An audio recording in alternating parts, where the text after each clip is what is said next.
Ce mardi 20 juin, Lambert Wilson a ouvert les portes de son petit paradis en Bourgogne, à Point de Vue. L'occasion d'en savoir plus sur sa vie au plein cœur de la campagne. Lambert Wilson fait partie de ces personnalités qui ont choisi de quitter Paris pour le calme de la campagne. Et le comédien a ouvert les portes de son petit paradis en Bourgogne à Point de Vue ce mardi 20 juin. Une belle demeure dans la campagne de Lyon où il cultive son jardin en botaniste averti. À l'entrée, un séquoia géant et une chute d'eau, ce sont eux qui ont tout de suite séduit l'acteur à s'offrir cette maison. Une demeure à l'allure insolite composée de deux petits pavillons du XVIIe siècle qui ont été réunis dans ce même édifice pour former un moulin. Avant que ce dernier ne soit arrangé en habitation bourgeoise contre une scierie qui tient désormais lieu de grange, partagent nos confrères.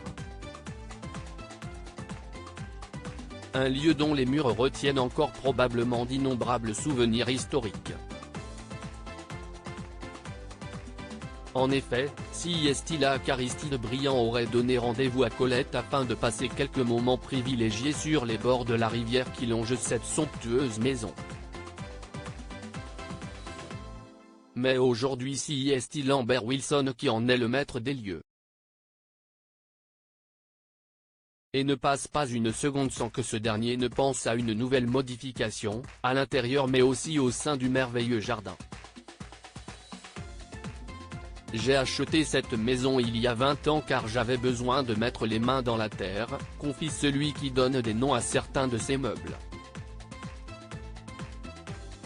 Des hivers déprimants lorsqu'il reçoit des amis, au programme de longues promenades à vélo.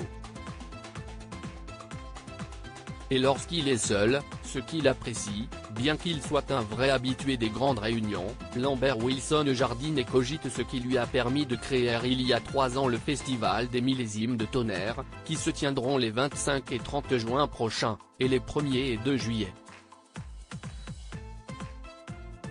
L'été sourit à Lambert Wilson qui admettait des moments plus difficiles liés à la campagne. Les hivers ne sont pas sexy, ils sont déprimants, avait-il affirmé dans les colonnes du magazine Paris Match. On serre les dents, et le moulin usé par le cours d'eau nécessite, comme un bateau, un travail constant. Il faut garder les vannes en état, faire avec les crues du bassin de Lyon. Il est arrivé que l'eau monte à 10 cm du sol de la cuisine.